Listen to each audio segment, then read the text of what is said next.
vida es una verdadera aventura. Y si no, que se lo pregunten a nuestro invitado de hoy.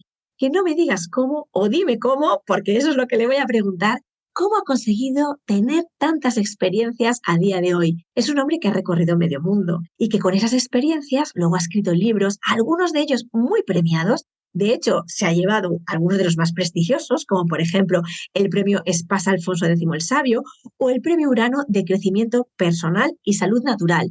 Pero no solo eso, es que además le encanta la música y tuvo un grupo de música con el que llegó a lo más alto. Estuvo sonando en los 40 principales y se llevó muchísimos premios. Allá por cuando tenía unos 20 años y salía como chico de moda en revistas como la Super Pop o la Nueva Ballet. Pero además de todo esto, es abogado. Ejerció durante 20 años hasta que llegó un día y dijo, hasta aquí he llegado. Y con estrategia y con pasión se tiró a la piscina de su sueño, ser escritor. A día de hoy, pues se dedica a través de la palabra a hacernos soñar, a impulsarnos a ser más felices.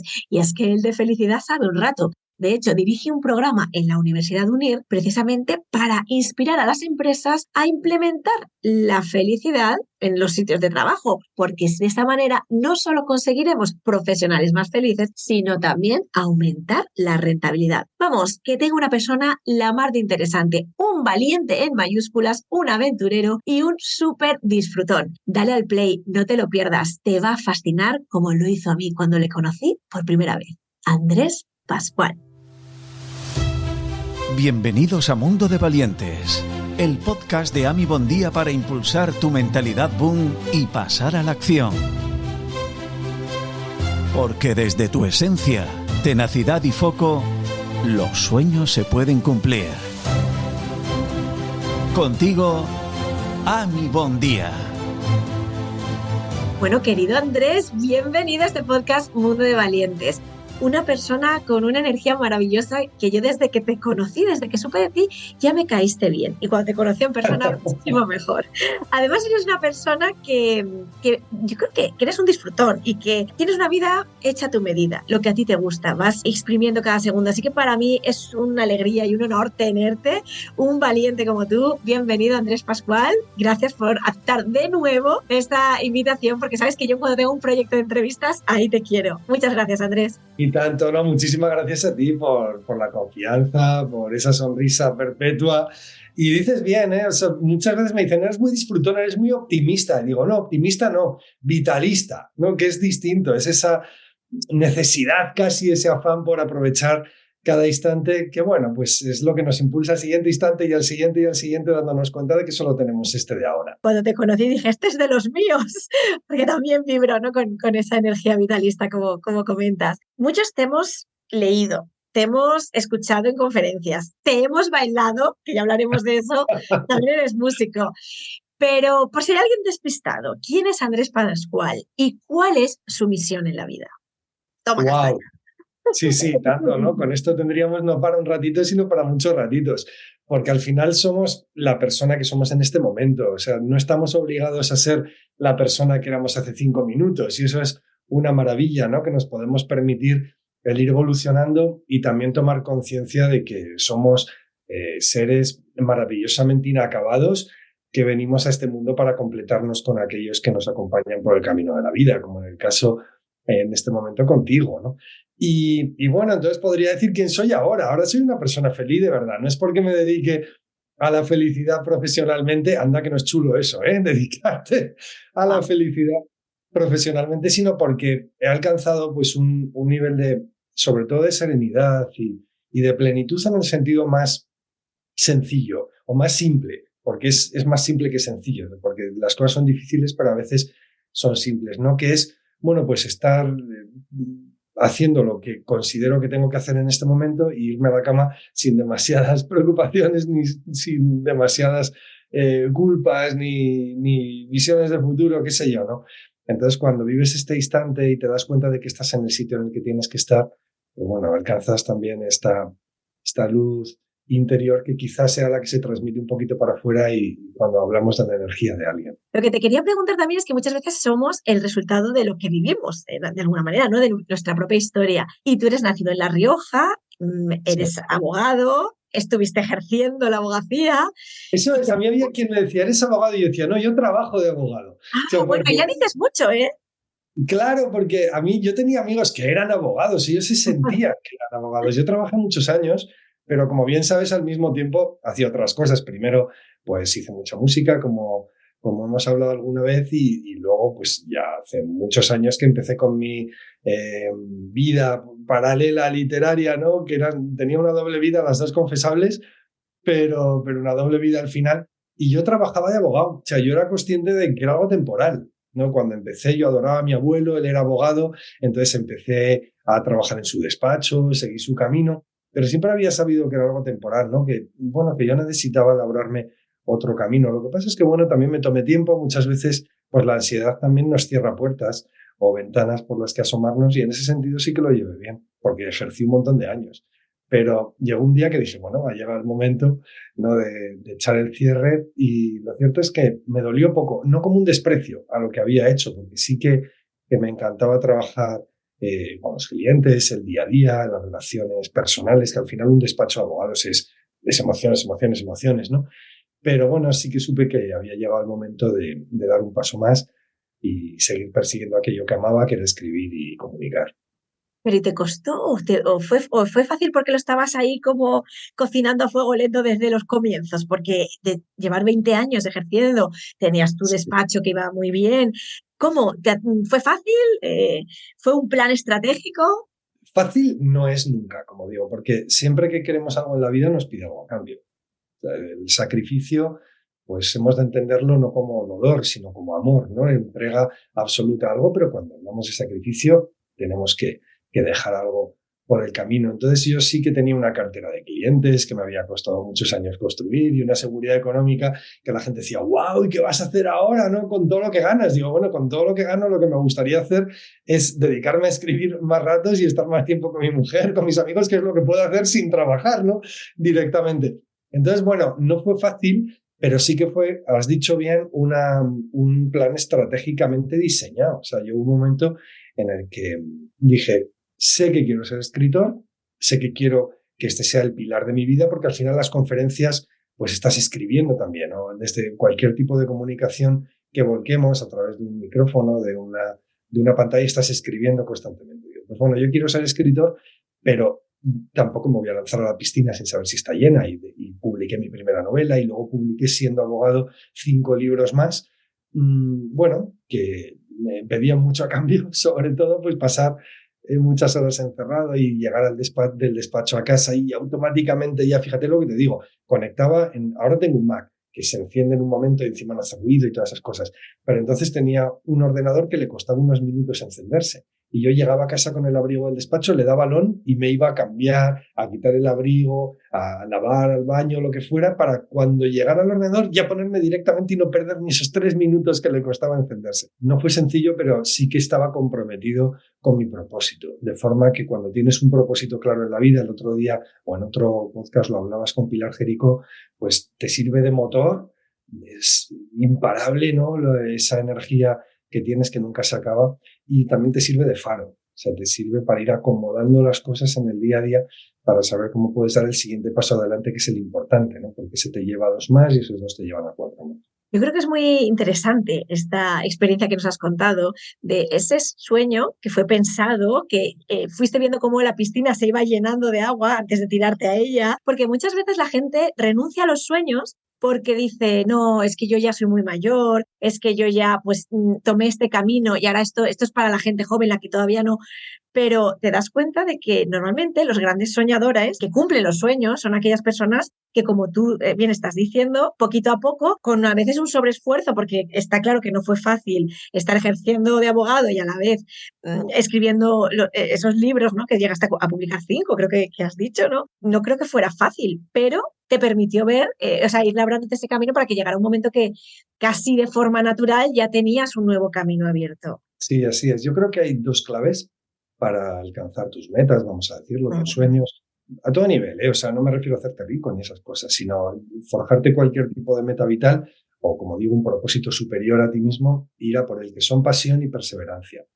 O sea, al final necesitamos sentir que es nuestro camino. O sea, porque si no, va a llegar un momento en el que la vida se ponga cuesta arriba y vamos a hincar la rodilla. Pues entonces, ¿por qué no la hincas? Pues en primer lugar, porque sabes que es tu camino. Entonces dices, bueno, pues un poquito más, pero ese poquito más no te cuesta. De hecho, te sienta muy bien el dar ese paso cuando parece que ya todos los demás habrían flaqueado, ¿no? Te sientes fantástico y reavivas tu propio sueño, esa llama interior. Y luego perseverancia. No, al final, el secreto de todo es esforzarte a ritmo de sprint cuando tienes la meta en el quinto pino. O sea, porque es muy fácil esforzarte a ritmo de sprint cuando la ves ahí cerca y dices, venga, que voy para allá, que ya me queda poco, un mes para la entrega de la novela, y entonces, bueno, pues meto a tope. No. Lo difícil es esforzarte cuando tienes 13 meses por delante. A ese ritmo en el que eres capaz de aprovechar hasta el último minuto, hasta el último segundo, porque sabes que lo vale. Porque sabes que tienes que honrar cada uno de esos minutos de segundos porque te dan la oportunidad de seguir avanzando. Pasión y perseverancia. Que los sueños cuestan y que todo tiene un precio, también estabas diciendo antes, que yo creo que son ingredientes que todos deberíamos tener sobre la mesa y saber que a la hora de cumplir esos sueños hay cosas que vamos a tener que decir que no para apostar por lo que tú estabas diciendo, con pasión y con perseverancia, teniendo en cuenta cómo eres a día de hoy, a lo que te dedicas, que te encanta lo que haces. Pero estoy seguro que esto has nombrado a tu abuelo, además. A mí me lo nombraste también en una conversación, creo que es alguien que ha sido importante en tu vida. Yo te quería preguntar por tu infancia. ¿Cómo era tu infancia? ¿Cómo era Andrés pequeño? ¿Qué quería hacer de mayor? Bueno, yo era un niño muy feliz. Eso era agradecérselo a mis padres y a mi hermano Miguel y eso a mis 4 abuelos con los que viví muchos años, ¿no? Y recibí mucho de ellos, de forma que tuve esa fortuna también, porque antes he nombrado al abogado, que sucedí yo en el despacho y que a su vez pues era una persona que había vivido en África muchos años con mi bisabuelo en su juventud, de forma que estaba lleno de historias, lleno de fantasía y me transmitía todo aquel universo mágico suyo que me recuerda muchas veces a la película de Big Fish. No sé si la has visto, es una película muy bonita en la que una persona pues está constantemente fantaseando y hay un momento que se lo echan en cara y le dicen, pero ojo, te estás inventando todo. Y dice, no, es que es mi realidad. Es como yo la he vivido, ¿no?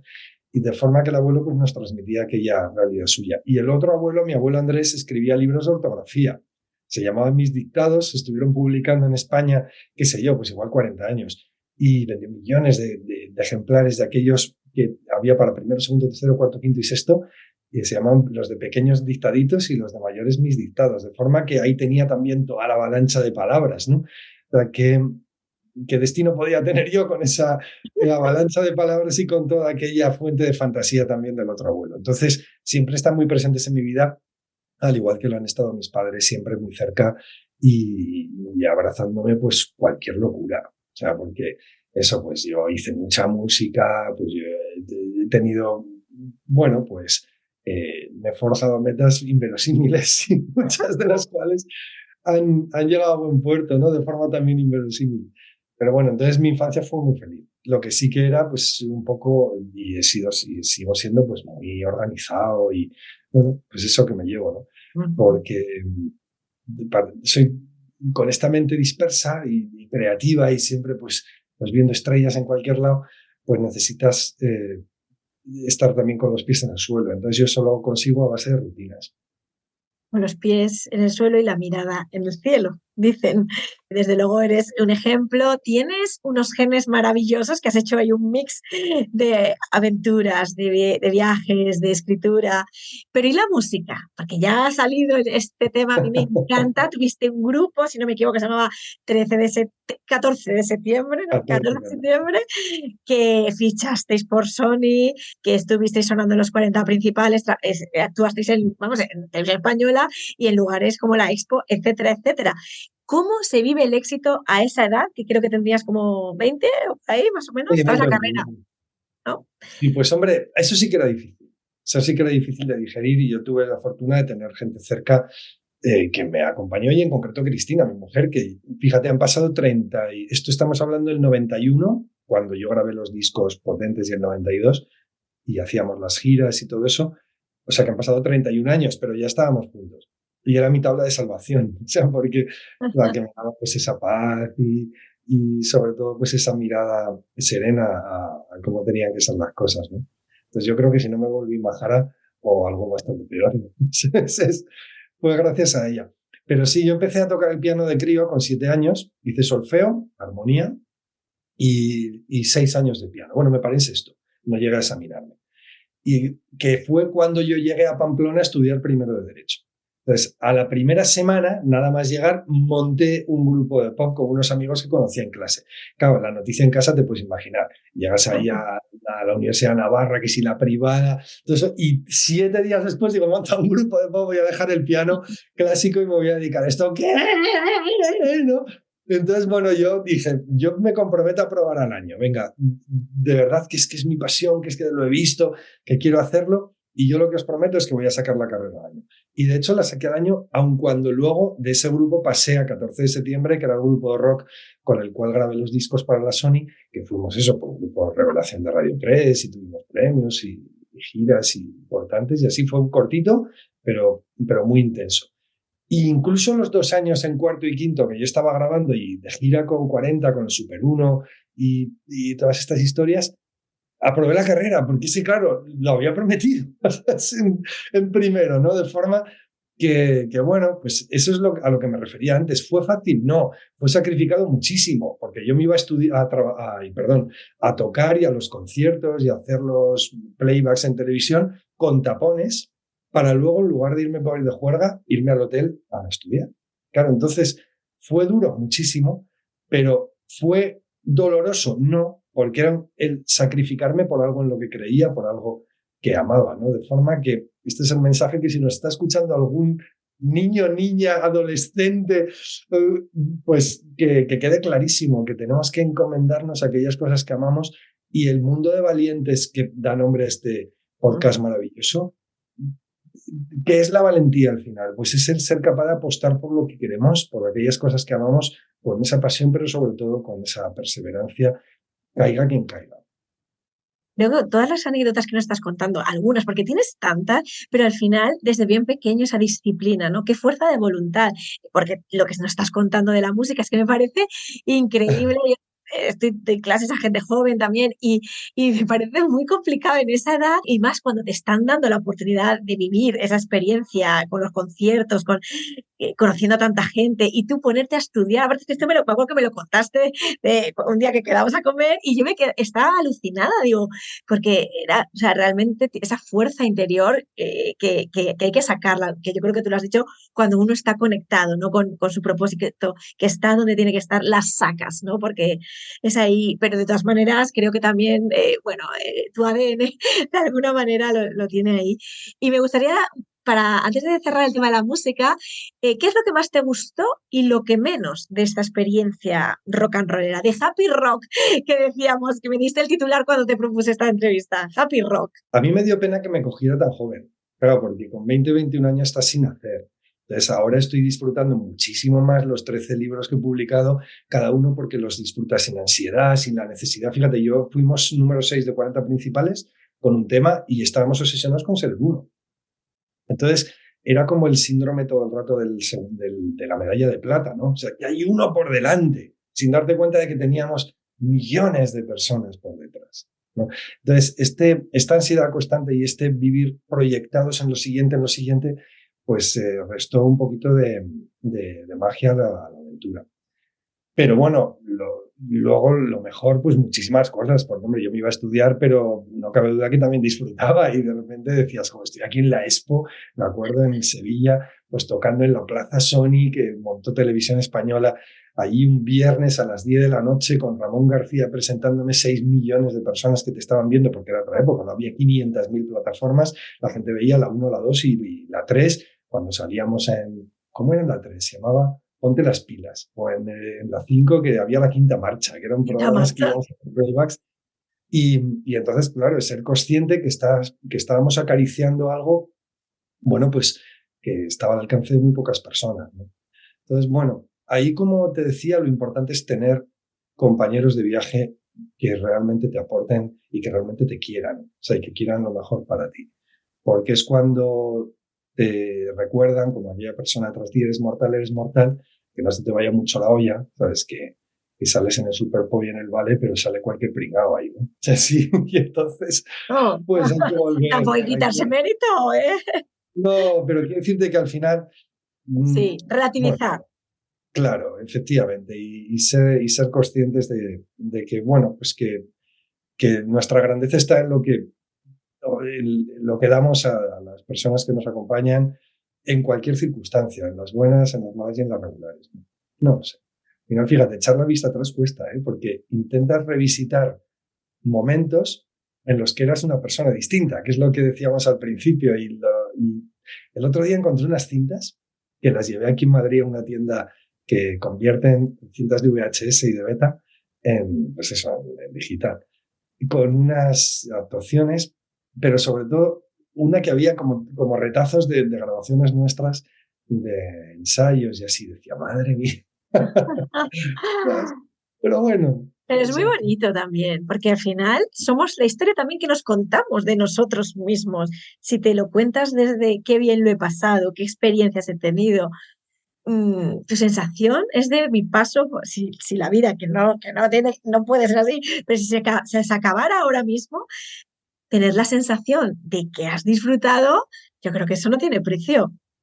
No tiene precio. No, yo me siento tremendamente afortunado, dicho esto, o sea, no, que no se entendiera mal, y intento mostrar gratitud constantemente. O sea, de hecho me siento en deuda con el universo. O sea, me han pasado cosas muy bonitas y muy difíciles de conseguir en dos momentos. O sea, uno que fue de la música, muy breve, pero muy intenso, y en los años que llevo publicando los libros y como conferenciante, que cada día que llegas a una empresa o un congreso y de repente ves tanta gente escuchándote, que es lo que te pasa a ti, ¿no? Con esa atención, con ese cariño que ponen, luego terminas y se te acercan a contar la experiencia personal. Dices, mira, pues es que he conectado contigo en eso que has dicho antes. ¿Cuánto vale eso? Entonces, al final, por eso, yo visito todos esos lugares de mi vida pasada con una gratitud enorme y sobre todo sabiendo que, bueno, pues con todas aquellas aciertos y con todos aquellos momentos de no tanta fortuna, pues soy la persona que soy ahora y me merezco estar en tu punto de valientes. Que no es poco. De hecho, Bueno, ahora sí me lo merezco, de momento no. claro, te lo mereces. Si me lo merezco, lo tendrán que decir los demás. Yo te engancho en todos los proyectos que me embarco, porque tú eres un valiente, una atrapachispas, que esa es la otra palabra que es cumplidores de sueños, eso me gusta. Y de hecho, hay otra palabra, ¿no?, que ya ha salido aquí varias veces, que es la palabra aventuras. Estás teniendo muchas aventuras en tu vida. Y recuerdo el día que por fin nos conocimos en persona, estábamos ahí hablando durante tiempo, por fin quedamos, me acuerdo que te dije... En el templo de Voz. ¿En el? En el templo de Voz. Correcto, quedamos en el templo de Voz, pero recuerdo que yo te dije, oye, ¿te parece que reserve en algún sitio? Me dijiste, no, a la aventura. Yo dije, me encanta, o sea, a la aventura. Pero es que era a la aventura a final de julio, que luego intentamos, y no había, estaba todo cerrado. Todo cerrado. Ahí por la calle Conde Duque, como si fuéramos dos náufragos intentando mendigar una tapa de algo. Es que un calor, 50 grados que estaban cayendo. Sí. Y no, pero lo mejor de todo es, y cuando por fin llegamos a un lugar, nos sacan lo que tenían, una ensalada, que nos reímos, una ensalada sin aliñar, pero es lo bien que a mí me supo fenomenal, porque nos lo pasamos muy bien. Entonces, la palabra aventura, ¿no?, que está tan integrada en tu vida, yo también vibro mucho con esa palabra. Quería saber, aventuras has tenido muchas, has viajado mucho, viajes que has hecho, ¿con cuál te quedas? ¿Con cuál nos dirías, esto si puedes, no te lo puedes perder? Cuando escribí El viaje de tu vida, por ejemplo, ahí fundí el viaje personal de búsqueda con el viaje literario, y con los viajes me quedé con 10 viajes, de los más poquito extremos, por un lado, porque sí que eran, pues que es Indonesia, una isla de Semaflores, o a las favelas de Sao Paulo, o al Amazonas, o qué sé yo, a Suazilandia, pequeños países del sur de África. Pero sobre todo eran viajes que me habían aportado un pilar más para ir construyendo esta vida que tengo ahora, ¿no? Pues en un sitio en el Tíbet encontré el pilar de la acción, paradójicamente, ¿no? Pues que parecen los lamas así como tan parados, y de repente pues eran los que te decían, no, tienes que actuar ahora, que no hay otro momento cierto más que este que vives. O en Siria, que la recorrí en el 98 en furgoneta desde Damasco hasta casi Irak, cruzando el desierto, pasando por Alepo, por ciudades maravillosas que ya no existen, pues era el pilar de la firmeza. O en Madagascar era el pilar del valor, ¿no? Que era allí donde habían vivido los grandes piratas, como el capitán Misón, que era un pirata que no sé si llega a saber si es real o imaginado, que sale de la mente de Daniel Defoe. Y bueno, y tenía allí una isla paradisíaca, supuestamente, se llamaba Libertalia. Entonces, claro, de cada viaje te traes algo.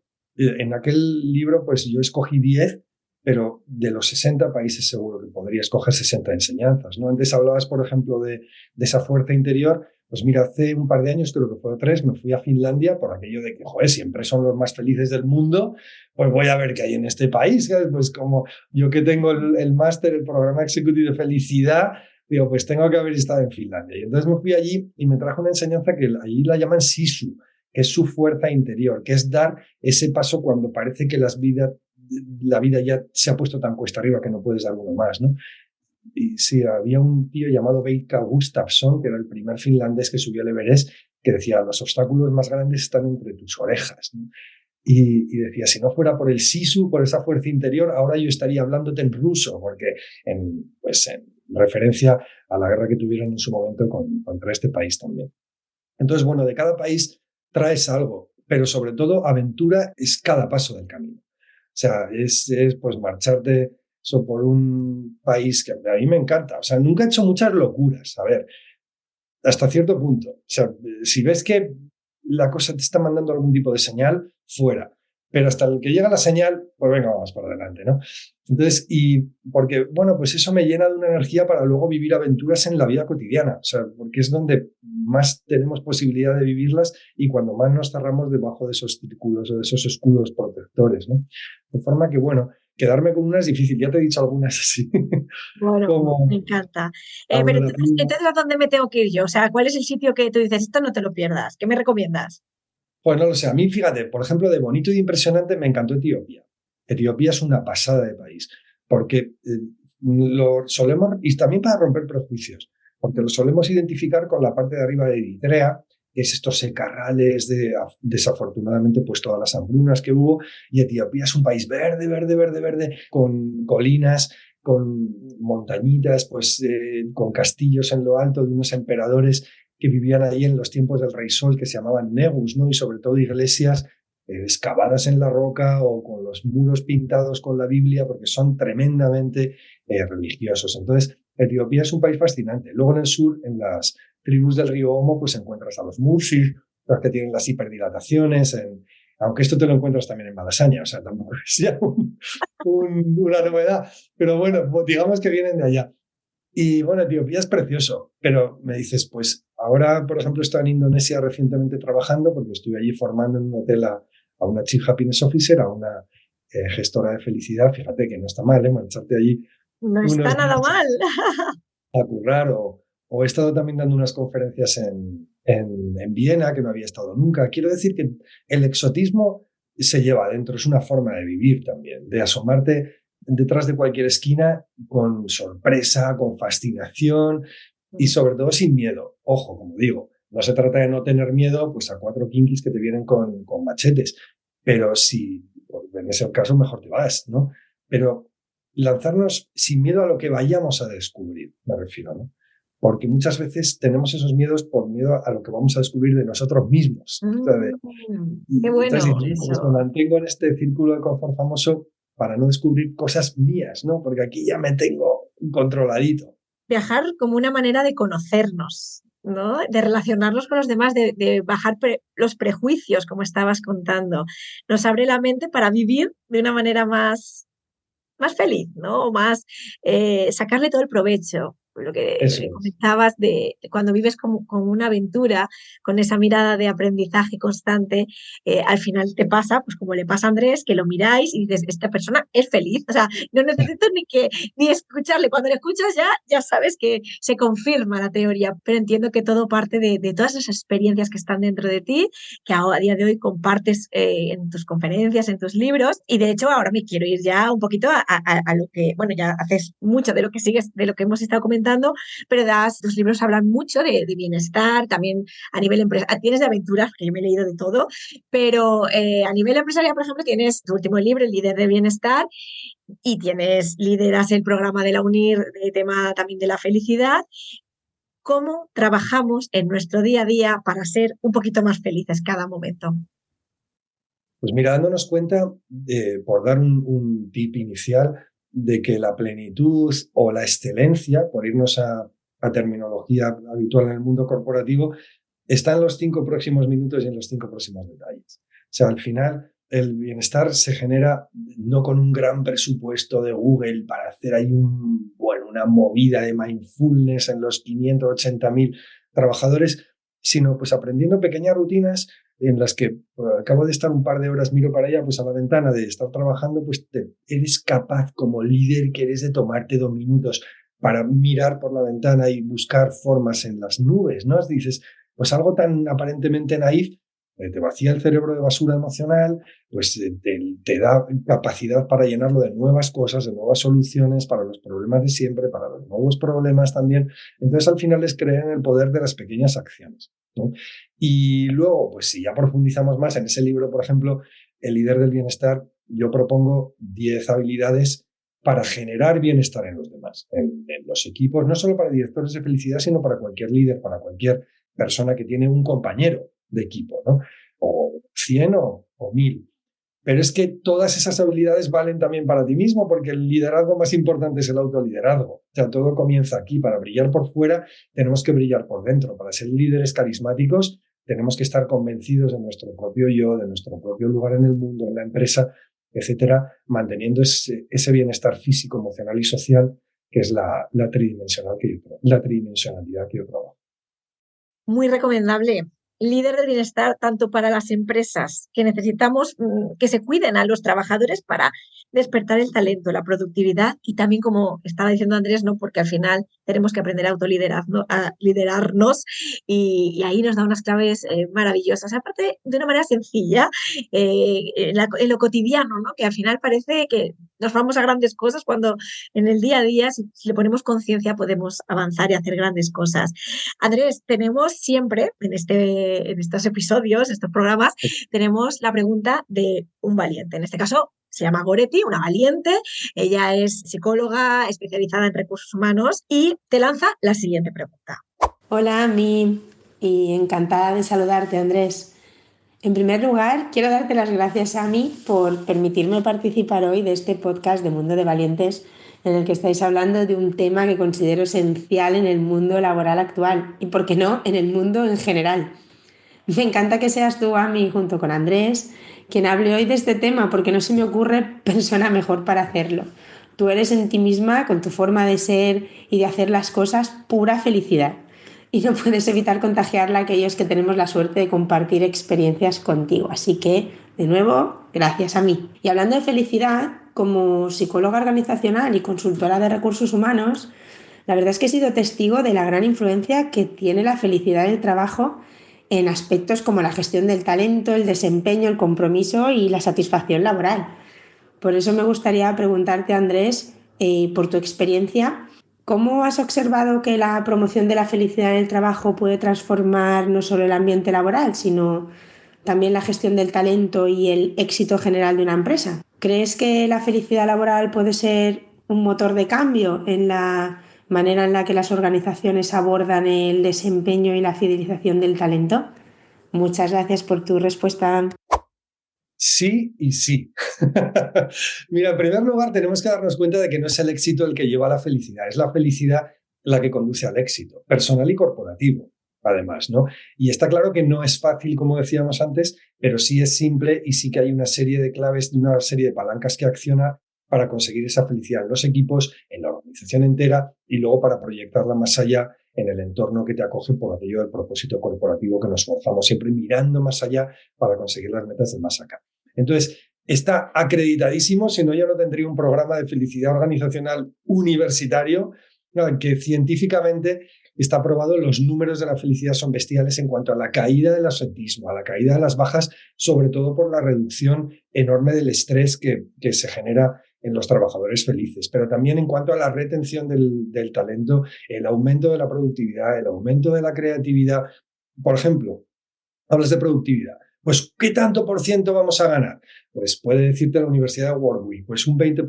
O hay un think tank británico que te dice, no, pues un 42%. O el grupo Hayes Group de recursos humanos te dice, no, un 50%. ¿Cuál tiene razón? Los tres, al final, depende de la empresa que sea, del momento cultural que viva y del acierto más o menos de las acciones. Pero lo importante es la tendencia. O sea, al final, cuando hablamos de felicidad en la empresa, hablamos de mejorar las relaciones con el manager o con los compañeros, o de motivarnos cuando más falta hace, que es cuando normalmente más nos venimos abajo, porque las circunstancias no acompañan, o de controlar, como decía, ese estrés que nos conduce a veces al síndrome del quemado, destruyendo todo lo que hay. Entonces, las cifras, como digo, están ahí. Es fácil de consultar. Yo en el libro tengo muchos ejemplos de empresas concretas que las comparten, pero también de todas las consultoras que las vierten, ¿no? Y es espectacular. O sea, la mejor forma de convertir a un escéptico a la felicidad, en este sentido, sería no decirle que es lo correcto, que también, ¿sabes? Sino decirle que es lo más rentable. Uh-huh. Al final, el ROI, o hablar en términos también corporativos, el retorno de la inversión, claro, te dicen, no, entre un 2,1 y un 2,7 por euro invertido. Pero es que de repente han pasado un par de años y te viene una empresa que te dice, yo estoy consiguiendo X. Hoy, como digo, es bonito conocer cifras, pero sobre todo conocer la tendencia. O sea, que es una pista de despegue imparable hacia un paradigma nuevo de la empresa. Empresas, empresarios, ya sabéis que lo que estamos diciendo, que esto no solo va a hacer que los trabajadores tengan menos bajas porque no cogen depresión, porque no haya quemazón, burnout sino que además el ROI te va a ir para arriba y esto nos gusta mucho. Andrés, última pregunta. ¿Qué es para ti ser valiente? Pues yo creo que ser valiente es actuar en consecuencia a tus sueños. Y lo cual no quiere decir, como decíamos antes, tirarte a la piscina sin mirar si está llena. Pero tampoco te puedes pasar la vida mirando a la piscina. ¿Y hacia qué nos tenemos que lanzar? Hacia aquellas cosas que nos hacen vibrar el corazón de una forma especial, hacia aquellas cosas que nos dibujan sin querer una sonrisa en la boca, ¿no? Entonces, pues, cuando notes eso, por algo será, ¿no? Y el mayor síntoma de valentía es ser capaz de sacrificar algo, en el mejor de los sentidos, para seguir caminando hacia ellas. ¿Es importante conseguirlas? No, es bonito conseguirlas. Lo importante es caminar hacia ellas. Eso es nuestra responsabilidad, es nuestra obligación, es lo que nadie te puede pedir cuentas a cambio si lo haces, ¿no? Porque se quedarán muchos sueños por el camino, pero los verdaderamente valientes son los que los han perseguido. No, nadie te va a preguntar si has alcanzado la meta. Un maravilloso cierre.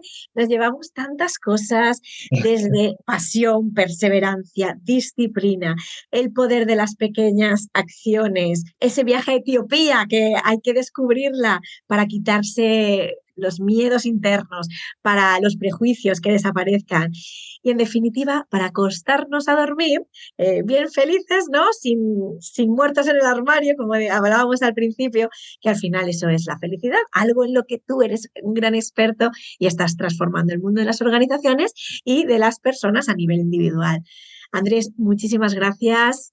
No, gracias a ti. Una despedida para nuestros valientes y diles todas las redes sociales y toda la web y todo donde te podemos encontrar. Bueno, pues nada, tengo mi Instagram con Andrés Pascual Oficial y en LinkedIn, que es donde más trabajo toda la parte de las conferencias y del mundo corporativo.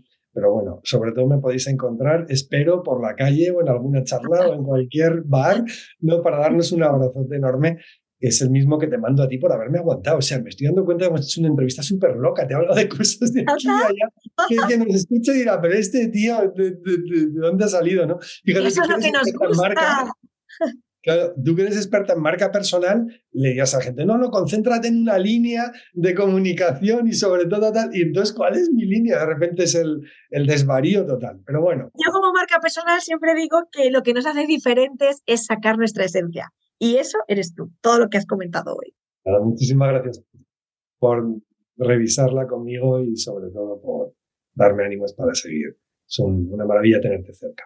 Ay, muchas gracias, Andrés. Pues nada, nos vemos la próxima semana. Si te ha gustado este capítulo, danos a seguir y nos puedes seguir en mundodevalientes.com, en amibondia.com y en todas las redes sociales en donde estamos, que son todas. Así que muchas gracias y a ser valientes y a vivir sin miedo. ¿Te ha gustado el capítulo? Ahora, a volar alto y a soñar sin que nada ni nadie se interponga en tu camino. Mundo de Valientes. Tú puedes, tú tienes, tú eres. Gracias por escuchar Mundo de Valientes. Idea original, guión y locución, Ami Bondía. Diseño de carátulas y vídeo, Antonio Poveda. Edición de audio, Sune, de Nación Podcast. Y es que proyectos tan bonitos solo son posibles cuando te rodeas del mejor equipo.